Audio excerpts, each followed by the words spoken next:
Bueno, mis hermanos, esta mañana les traigo la palabra del Evangelio de Juan. Es una serie que ya llevamos en mi iglesia con el otro pastor. Estamos predicando el Evangelio de Juan y le quiero invitar que se puedan abrir su Biblia al texto Juan 17, capítulo 17, y vamos a estar viendo los versículos 6 a 19. Y así les comparto también el título del sermón, es la oración de nuestro sumo sacerdote. Dice el Evangelio de Juan, la palabra del Señor, Juan 17, versículo 6, he manifestado tu nombre a los hombres que del mundo me diste. Eran tuyos y me los diste y han guardado tu palabra. Ahora han conocido que todo lo que me has dado viene de ti, porque yo les he dado las palabras que me diste y las recibieron y entendieron que en verdad salí de ti y creyeron que tú me enviaste. Yo ruego por ellos, no ruego por el mundo, sino por los que me has dado, porque son tuyos. Y todo lo mío es tuyo y lo tuyo mío, y he sido glorificado en ellos. Ya no estoy en el mundo, pero ellos sí están en el mundo, y yo voy a ti. Padre Santo, guárdalos en tu nombre, el nombre que me has dado, para que sean uno, así como nosotros somos uno.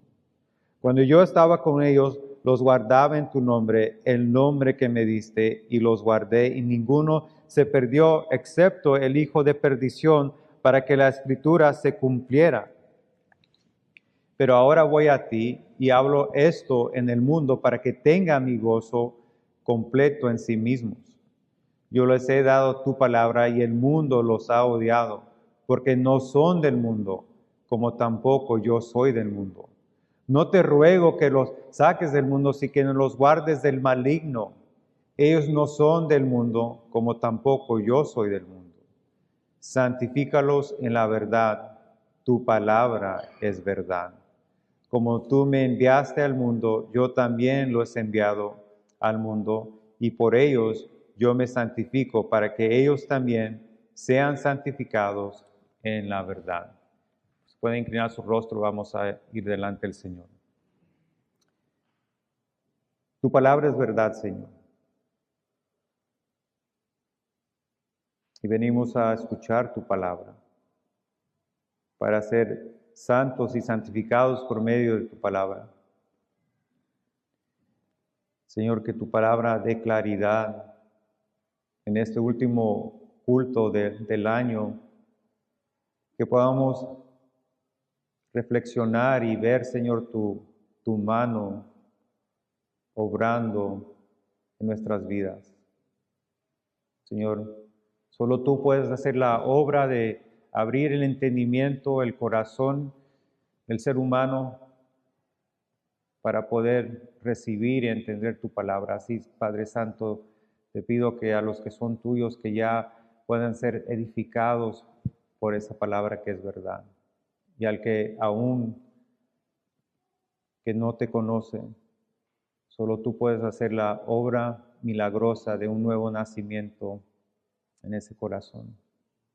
Alumbra luz en las tinieblas como tú, solo tú lo puedes hacer en Cristo Jesús. Amén. Hermanos,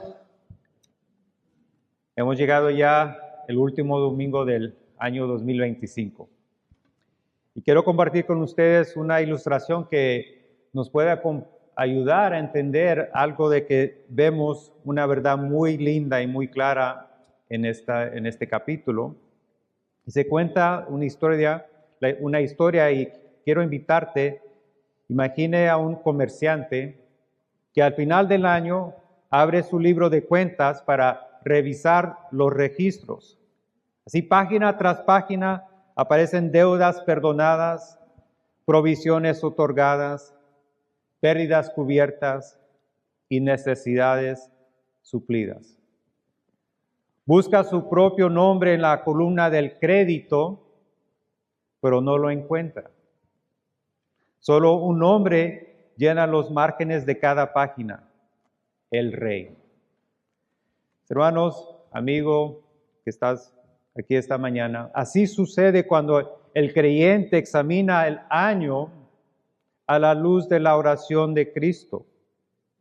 Hermanos, cada ganancia espiritual, cada momento de perseverancia, cada acto de obediencia, cada fe preservada, lleva la firma del cielo, la firma del Rey.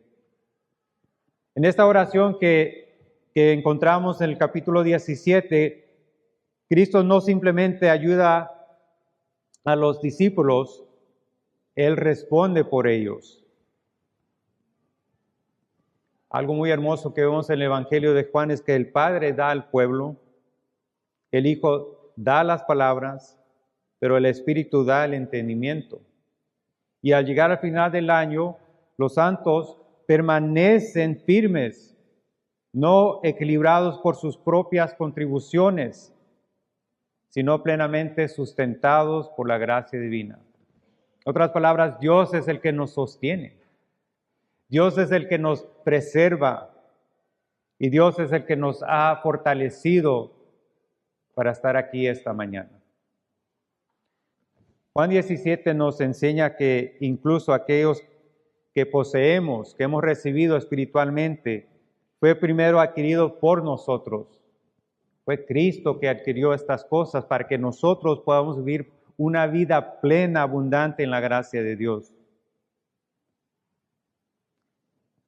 El libro de cuentas de la salvación no tiene coautores. Dios escribe cada registro y nosotros recibimos el beneficio. Somos los que hemos recibido los beneficios de la vida redimida por la gracia de Dios. Y Él nos da estos beneficios, iglesia, para poder vivir una vida de fe.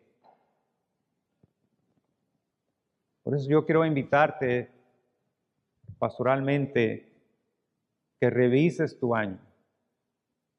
Revisa tu año. Pero hazlo este año o revisando este año en la presencia de Dios. Porque estar en la presencia de Dios y revisar tu año, revisar tu vida, nos lleva a decir, no, mira lo que yo he hecho, sino mira lo que el Señor ha hecho por mí. La gracia lleva las cuentas y la misericordia cierra el balance. Esta mañana yo te quiero presentar la idea central de este sermón. Es una hermosa oración que Jesús, nuestro sumo sacerdote, hace por sus discípulos y la iglesia. Jesús intercede por sus discípulos escogidos para que el Padre los guarde. Y es algo que vamos a reflexionar, de ver cómo hemos visto el cuidado, la provisión y cómo Dios ha guardado nuestras vidas. Pero antes que todo hay que situar el capítulo en su contexto. Y hay algo muy importante que debemos saber del ministerio de Jesús, que Él vino como Mesías a cumplir 3 oficios ministeriales.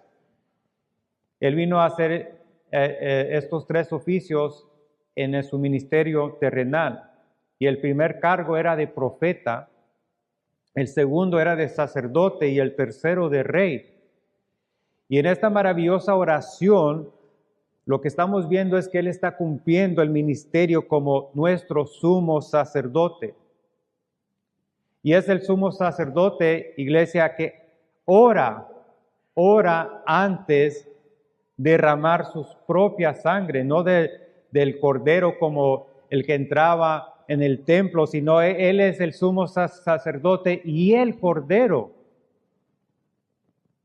Oró y también expió su sangre. Porque como nos cuenta el Antiguo Testamento, antes de que el sacrificio fuera ofrecido, el sumo sacerdote debía de entrar primero en oración. Y en el día de la expiación, que también se reconoce como Yom Kippur, él no corría al altar, se presentaba delante de Dios llevando los nombres del pueblo. poniéndose entre Dios e Israel. Ahí vemos el trabajo de Cristo, nuestro mediador, nuestro sumo sacerdote. Él está haciendo la intercesión por su pueblo. Y es lo primero, no es lo secundario. Era la parte importante del sumo sacerdote de interceder por el pueblo de Dios. Y es lo que estamos viendo en Juan 17. Exactamente es lo que Jesús está haciendo. Él está intercediendo por el pueblo de Dios. Él ora como ese sumo sacerdote antes de morir como el Cordero, como les dije. Hermano, no es una oración general. Y quiero que si tiene la oportunidad en esta semana de volver a leer todo el capítulo y ver la hermosura de la oración de nuestro Salvador, del Hijo de Dios, del sumo sacerdote que está orando por ti, por mí, por su iglesia. Jesús le está orando al Padre. Ora por los que el Padre le dio. Pide que sean guardados, protegidos del maligno, que es otro título de Satanás, y que sean santificados en la verdad. Aquí Jesús está ejerciendo ese hermoso papel de su sacerdocio y presenta al pueblo antes de ir a la cruz. Y es algo muy importante de poner en nuestro contexto, de pensar en esta oración, mis hermanos, que Él está intercediendo al Padre la noche de su arresto. Porque vamos a ver bueno, no ustedes, ¿verdad? Pero en la iglesia vamos a ver en los próximos capítulos de que Él va a ser abandonado por sus discípulos, los 12 que estuvieron con Él. Fueron esparcidos y lo abandonaron. Después nos cuenta Juan que viene la crucifixión, el Calvario. Hermanos, hay que pensar en el contexto de lo que está sucediendo. Jesús, como el Hijo de Dios, está a punto de enfrentar todo el intenso sufrimiento de recibir la ira de Dios, el castigo que no le pertenecía a Él, sino a nosotros. Pero antes de todo eso, vemos la hermosura y el amor del Hijo de Dios hacia nosotros, a sus discípulos. El buen pastor, como se nos cuenta en el capítulo 10 de este evangelio, antes de todo eso, Jesús intercede por sus ovejas. Jesús ora por sus ovejas como buen pastor. Iglesia, aquí es lo que yo quiero invitarte. Quiero recordarte y que animarte y sirve como el consuelo para la iglesia. Aquí es donde encontramos el consuelo para nosotros, de que antes de que Jesús derramara su sangre por nosotros, oró por nosotros. Antes de que el mundo nos odiara, pidió que fuéramos guardados. Antes de la cruz, aseguró en oración lo que compraría con su sangre. Pero hay 3 puntos muy importantes en la oración de Jesús, 3 aspectos de lo que vamos a ver esta mañana. Y lo primero es que Él oró por aquellos que caminan en la vida cristiana. Y eso lo vemos en versículos 6 y 8. Aquí vemos que Jesús intercede por sus discípulos que el Padre eligió. Él nos escogió. Aquellos que caminan en la vida cristiana con obediencia, conocimiento y fe.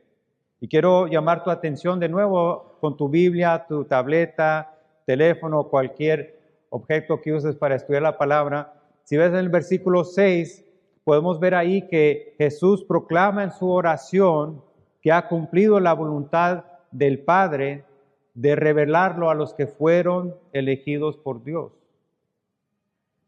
Estos son los que ahora viven en la vida cristiana, viven la vida en obediencia, en conocimiento y fe. Después en los versículos 7 y 8, en su oración, está haciendo una declaración que los discípulos tienen conocimiento y fe en Dios.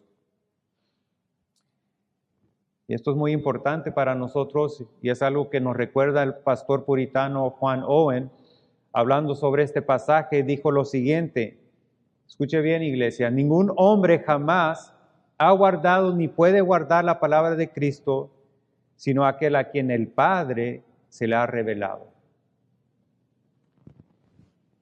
Y en pocas palabras lo que Cristo nos está diciendo en versículos 6 al 8, y es bueno recordarnos esta mañana, es que Dios lo hizo todo.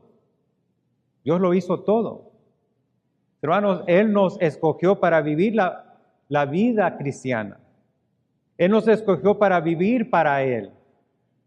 Y vivimos para Él a través de la fe, el conocimiento y la obediencia.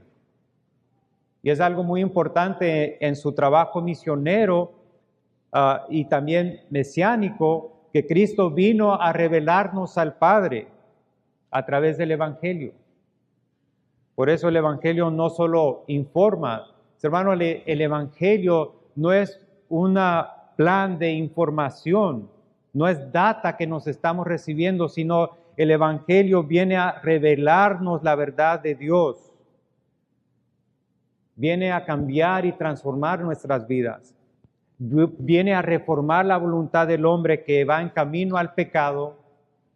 Recibimos esa transformación y ahora nos inclinamos y nuestra voluntad es de hacer y vivir la vida cristiana, el Evangelio.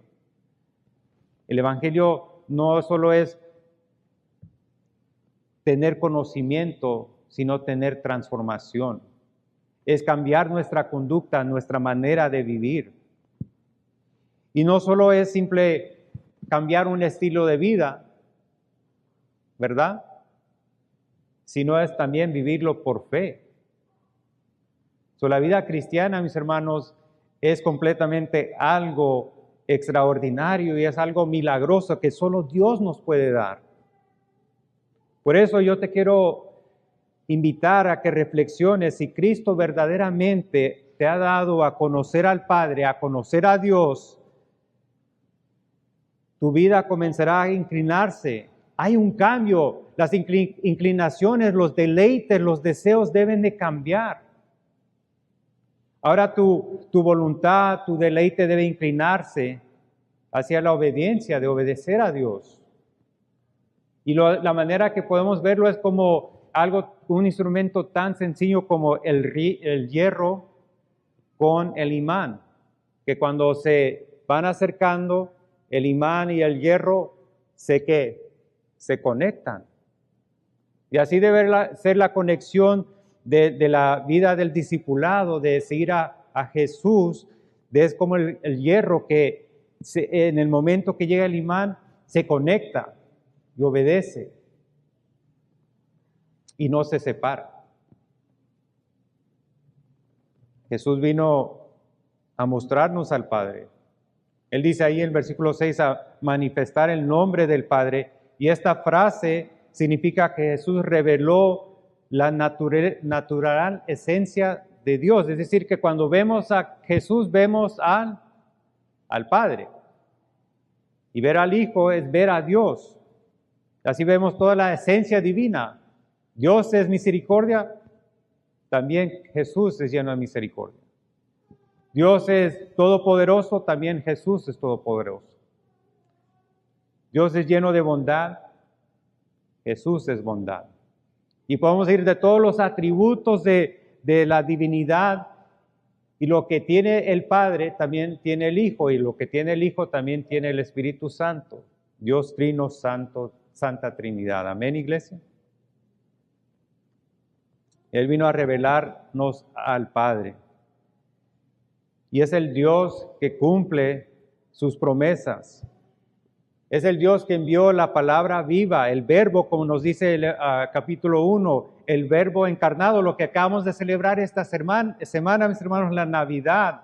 Yo le estaba diciendo, no sé, mi esposa, alguien que la iglesia este año ha estado celebrando la Navidad todo domingo, porque cada domingo en el Evangelio de Juan nos está recordando de la encarnación de Cristo, que el Hijo de Dios vino a hacerse hombre. Y Dios Padre nos envió la palabra. Y Jesús dice que los discípulos guardan su palabra. Y lo que está diciendo es que a recibir la palabra, estamos recibiendo las enseñanzas de Cristo. y las estamos obedeciendo y guardando. Pero no solo es de conocimiento y obedecer. Hay otro punto muy importante y tercero de la fe, de la vida cristiana, y es la fe. Nosotros vivimos por fe y debemos de creer. Y es el punto último que dice que ellos han creído en Jesús, que es el enviado de Dios. Es decir, ellos creen, y yo también te invito a que examines, ¿tú crees que Jesús es el verdadero Hijo de Dios enviado por el Padre? Es la fe. Es lo que cantamos, acabamos de cantar. Es lo que creemos, que Jesús es la segunda persona de la Trinidad, el cual vino a dar su vida para rescatarnos del maligno, del mundo, del pecado.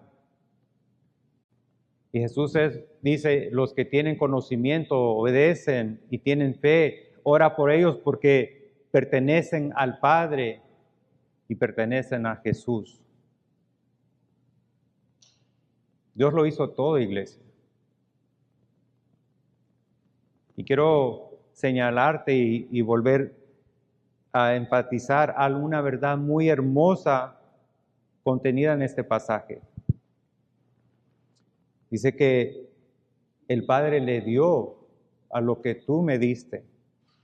Y esto es algo muy importante que nos recuerda que Dios es el que nos escogió. Y porque Él nos escogió, pertenecemos a Él. Y ahora que pertenecemos a Él, Él también nos sostiene. Él te sostiene. Somos sostenidos por la mano de otro. Piénsalo de esta manera.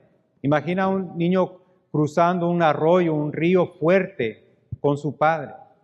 Y el agua corre fuerte y el niño se aferra con todas sus fuerzas al dedo de su padre y piensa que su seguridad depende de cuán fuerte pueda sujetarse al dedo del padre. Pero uno que ha tomado el brazo, la mano de su hijo cruzando la calle, o si pues un arroyo, sabe que es el niño puede decir, yo voy cruzando con mi papi, pero es uno que lo va sosteniendo, ¿verdad? Y uno se aferra a sus hijos.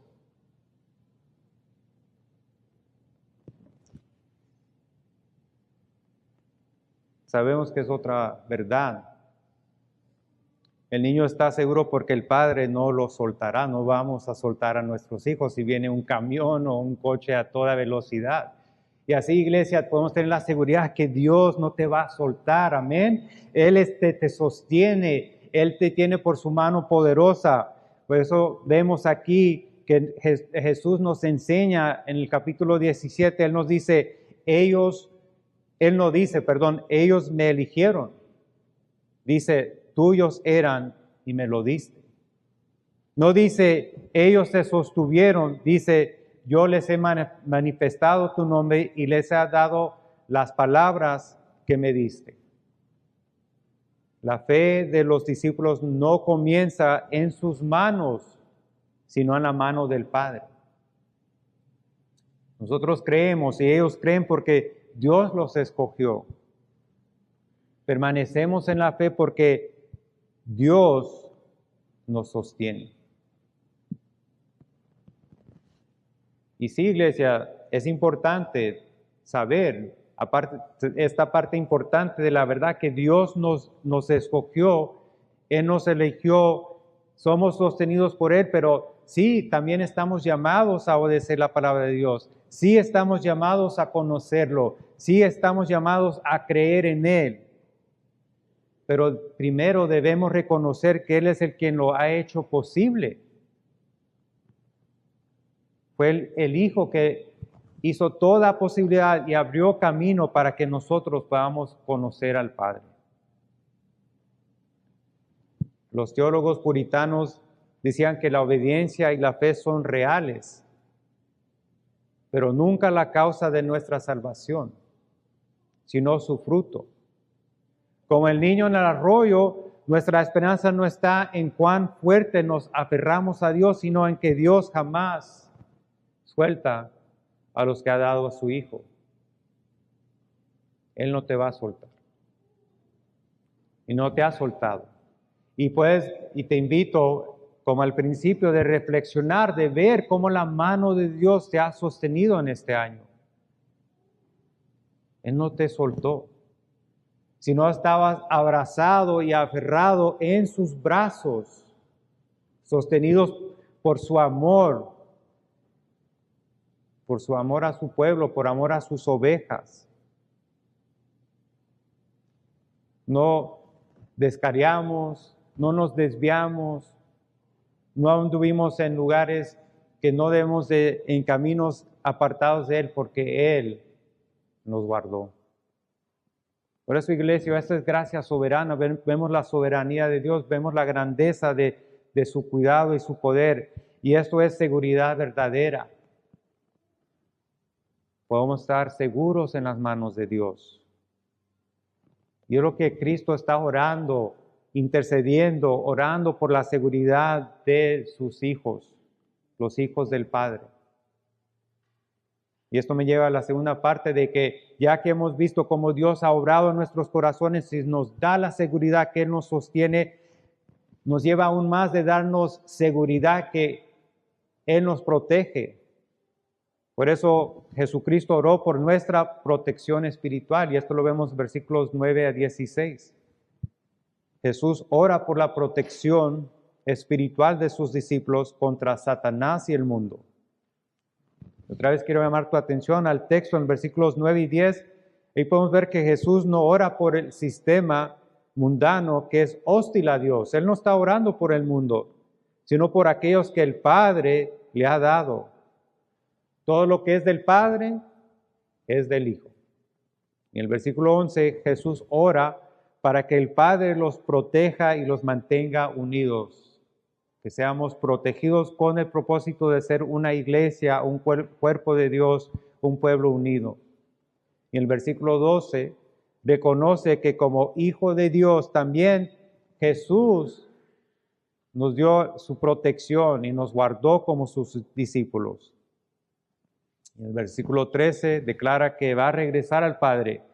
Y eso lo vemos en Hechos 1, ¿verdad? De que Él regresó en su ascensión.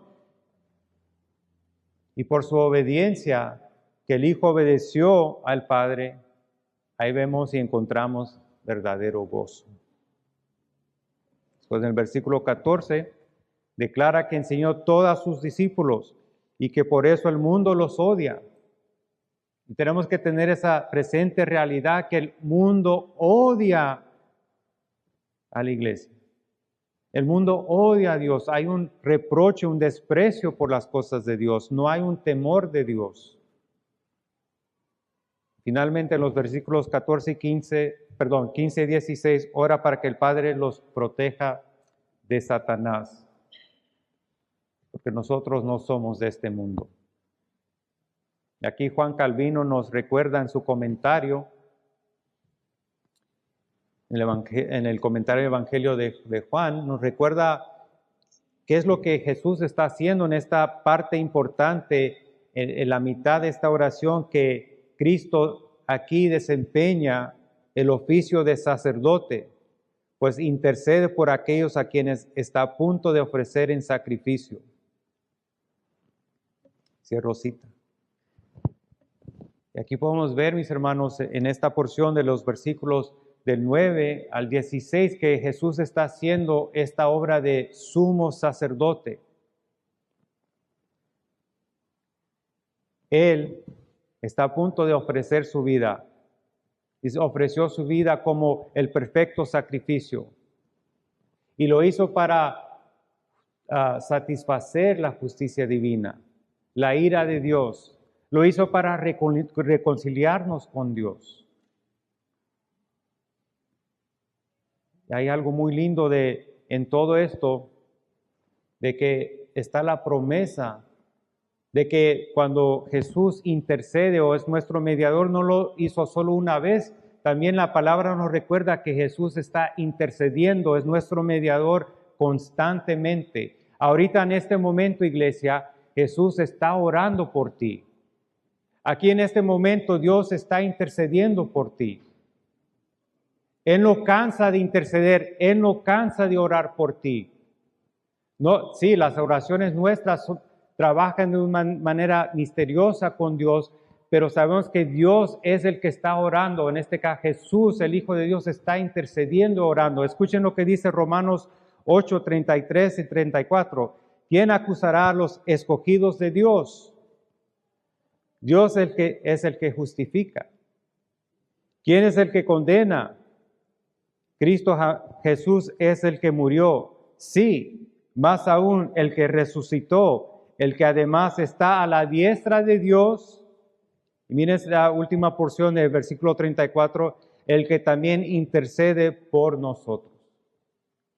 Él está a la diestra de Dios, intercediendo, orando por ti y por mí. Y es lo que estamos viendo aquí en esta oración, que Jesús, como el sumo sacerdote humano, vemos los dos aspectos de su humanidad y su divinidad, que Jesús era 100% Dios, 100% hombre. Y aquí en su humanidad, Él representa como sumo sacerdote a la humanidad en su perfección y va delante de Dios. Pero no solo terminó ahí, sino también hizo el papel del Cordero que expió, derramó su sangre para nuestros pecados. A través de su muerte en la cruz recibimos el perdón de nuestros pecados. Y fue esa hermosa obra de redención, la obra de Cristo, fue una obra perfecta, porque Él fue un sumo sacerdote divino. Él estuvo y vivió sin pecado, fue perfecto, santo, sin mancha. Por eso la expiación de Jesús fue el sacrificio y la ofrenda perfecta que compró nuestras vidas, fue el precio perfecto de nuestra redención y tiene un valor eterno.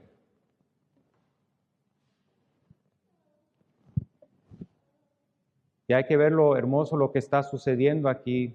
Hay muchas cosas hermosas aquí en este capítulo, iglesia. Que dentro de esta oración de sumo sacerdote en Juan 17, muchos teólogos dicen que este es el lugar santísimo de las Escrituras.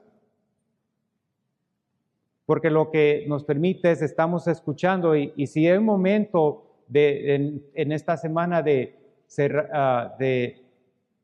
leerlo en voz alta, para escuchar las palabras de Jesús, su oración, intercediendo como nuestro representante. Y de pensar que Jesús está orando por sus suyos, está orando por sus discípulos. Y eso nos recuerda, iglesia, de que sí, nosotros tenemos que obedecer, tenemos que conocer, tenemos que creer, pero también nos recuerda que nuestra salvación no depende de la fuerza de nuestra fe, sino depende de la fidelidad de nuestro sumo sacerdote. Y si yo te pido que te recuerdes este año, hay momentos que estabas al punto de tirar la toalla. Lo hablo como pastor, hay momentos de que llega uno al borde y decir, Señor, no puedo más, no puedo más. Se siente la carga y los estreses y las pruebas y las angustias y las aflicciones de este mundo. Quizás este fue un año de que ya estás numéricamente, estoy esperando que rompa el calendario y cambie la fecha. Que haga ese reseteo interno que hacemos, decir, ya inició un nuevo año porque este año 2025 lo quiero olvidar, quiero que esté lo más lejos de mi pensar. Fue un año muy difícil.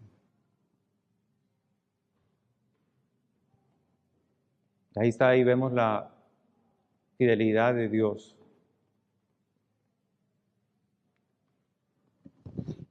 Que tú y yo no fuimos vencidos.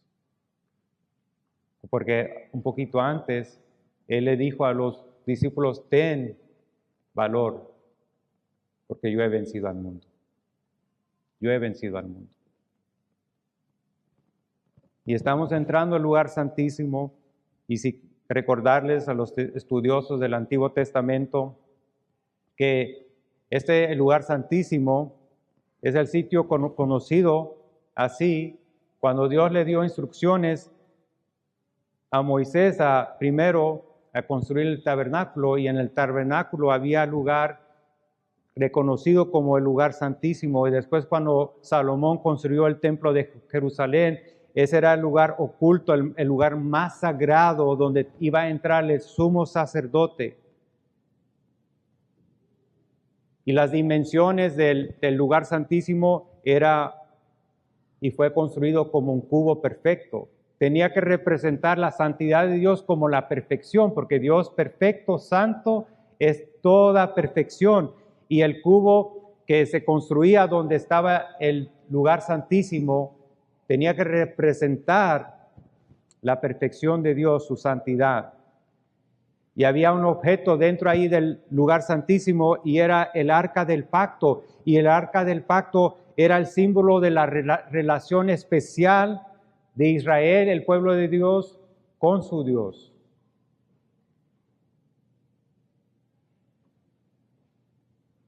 Y lo interesante es que nadie podía entrar al lugar santísimo, solo el sumo sacerdote. Nadie más. Únicamente el sumo sacerdote de Israel podía acceder al lugar santísimo. Y era una vez al año. Y ese era el lugar, se reconocía el día de la expiación, el Yom Kippur. El sumo sacerdote estaba autorizado para entrar en el pequeño recinto, en ese lugar, el cubo perfecto, que no tenía ventanas, y ahí se quemaba incienso y se rociaba la sangre del cordero sacrificado. Ahí era nuestra propiciación, o era la propiciación sobre el arca. Pero este sumo sacerdote era un sumo sacerdote imperfecto, tenía pecado, porque él no solo expiaba por los pecados del pueblo, también expiaba por sus propios pecados. Y el lugar santísimo estaba separado de todo el resto del tabernáculo y el templo. Y eso quería representar de que estaba entrando al lugar santo, que solo pertenecía a este hombre. Y lo que estamos viendo aquí en la oración de Jesús como nuestro sumo sacerdote, Él está entrando al lugar como nuestro representante. Y ahora, como nos dice el autor de Hebreos, tú y yo podemos ir delante del trono de Jehová. Tú y yo todos los días podemos entrar al lugar santísimo en presencia de Dios por medio del Hijo.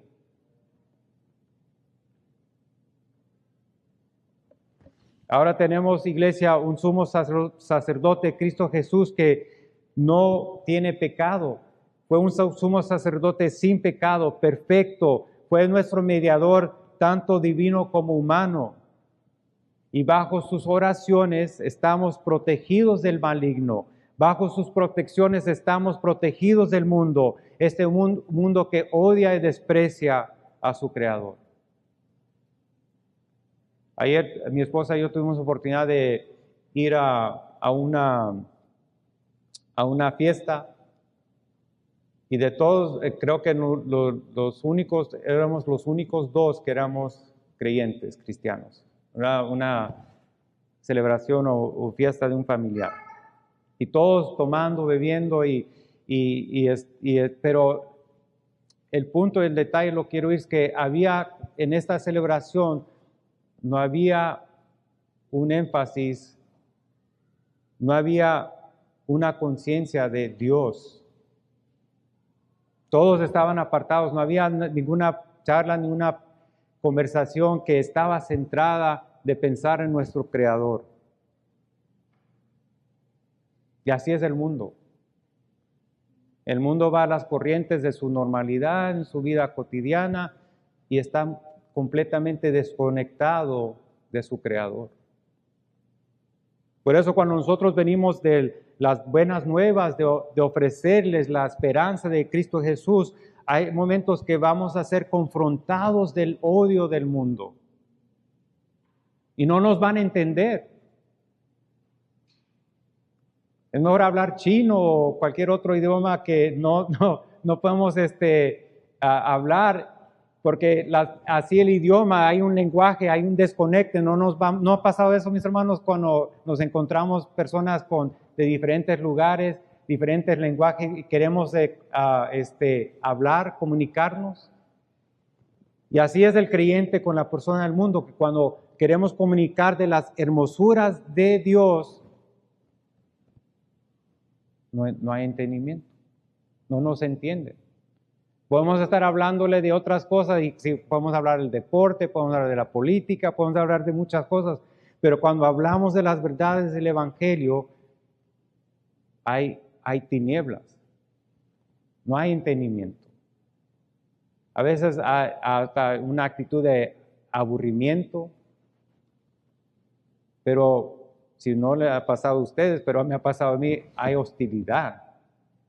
Muchas veces que, ya vas a comenzar con tu religión.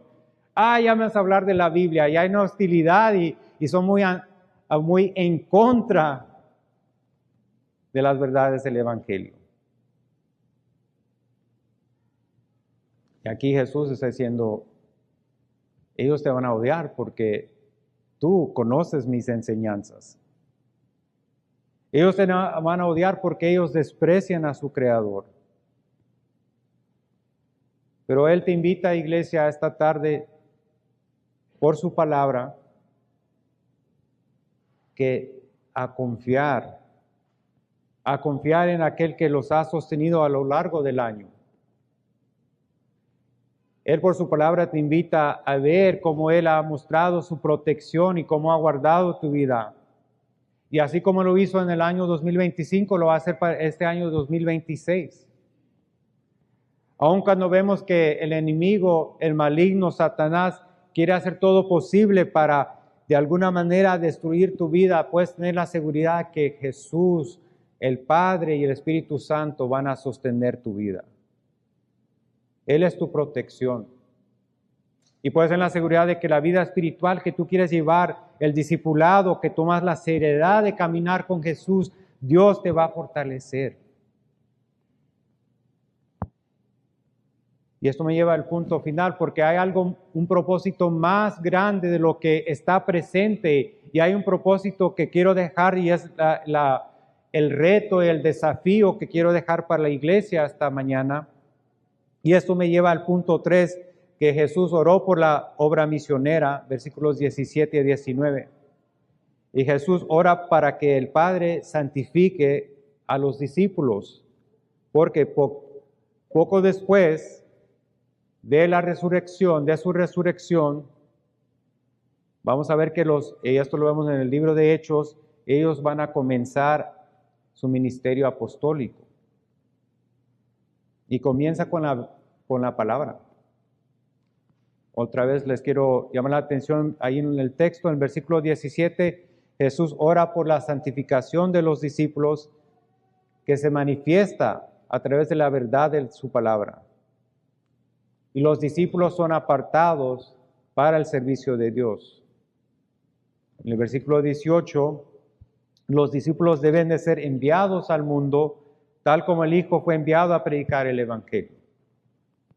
Y en el versículo 19, terminando este pasaje, Jesús alude a su sacrificio en la cruz, porque ahí es donde el Hijo es consagrado, apartado para cumplir la misión redentora como el medio de nuestra santificación.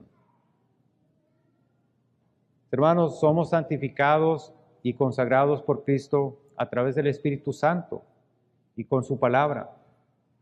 Pero somos consagrados, apartados para sus santos propósitos. Sí, podemos deleitarnos y es lindo vivir la vida cristiana, amén. Nos deleitamos de estar del otro lado del abismo, de las tinieblas a la luz, y uno se deleita, amanece con el gozo de conocer a Cristo, de conocer a Dios. Y vienen toda la gracia y los beneficios de vivir una vida cristiana. Pero no es la falsedad de que nos presentan el Evangelio de la prosperidad, que solo es el simple hecho de vivir una vida sin problemas, en prosperidad y apartado de una realidad que presente que a veces vamos a sufrir pruebas, dificultades en esta vida. Pero sí quiero invitarte que sí somos invitados a vivir una vida con un santo propósito, un propósito muy especial. Y fue un propósito que Cristo compró con el precio de su sangre. Porque somos consagrados, apartados para su servicio. Dice 1 Corintios 6, 19, ¿o no saben que su cuerpo es templo del Espíritu Santo que está en ustedes, el cual tienen de Dios y que ustedes no se pertenecen a sí mismos? Porque han sido comprados por un precio. Por tanto, glorifiquen a Dios en su cuerpo y en su espíritu, los cuales son de Dios. Ahora la pregunta es, ¿cuál fue el precio? Ya lo he dicho y hay que recordarlo. Y nos dice también el apóstol Pedro que el precio fue su sangre preciosa. Primera de Pedro 1:18 nos dice, ustedes saben que no fueron redimidos. Esta palabra es rescatados de su manera de vivir, heredada de sus padres con cosas perecederas como oro o plata, sino con sangre preciosa, como de un cordero sin tacha y sin mancha, la sangre de Cristo. Nosotros hemos sido comprados con la sangre del cordero, con ese alto precio, y hemos sido comprados, así como estamos viendo la oración de Jesús, de ser enviados como el Padre envió el Hijo. Ahora que nosotros somos redimidos, escogidos, ahora nosotros debemos de ser enviados, somos embajadores, misioneros. Tenemos un alto propósito, por eso quiero invitarte en 2026 que tengas un propósito santo, alto, de ver lo que Dios está llamando, de ver que Dios te está llamando para predicar, para exponer, para anunciar las buenas nuevas de salvación. Como discípulos suyos, debemos ser testigos y debemos ser misioneros en nuestras comunidades locales. Si tienen grupos pequeños, es momento de invitar a la persona, a ese vecino, a ese amigo, a esa amiga, de colega del trabajo. Si tienes oportunidad en la escuela de tu hijo, hay un sinfín de caminos, de lugares donde Dios te está dando oportunidad para dar a conocer el Evangelio.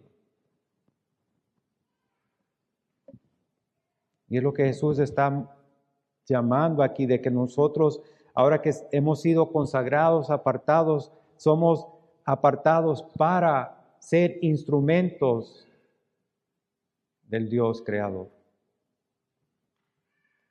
Puede ser el año que estuviste pensando, pues tuve un sinfín de problemas, pero es dentro de esa situación de tu aflicción, en tu problema, que yo he visto la mano de Dios obrar en mi vida para que Dios me use, porque Dios nos usa en nuestra debilidad, no en nuestra fortaleza.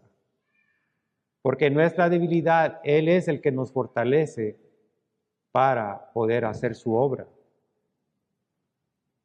Y Jesús vino, iglesia, a anunciar las buenas nuevas, a anunciar a los que estaban esclavizados en el pecado, en este mundo, en el sistema que odia a Dios, bajo la esclavitud del maligno. Pero ahora ustedes que han sido rescatados, ahora nosotros tenemos la responsabilidad de hacer lo mismo, de ir a anunciar las buenas nuevas.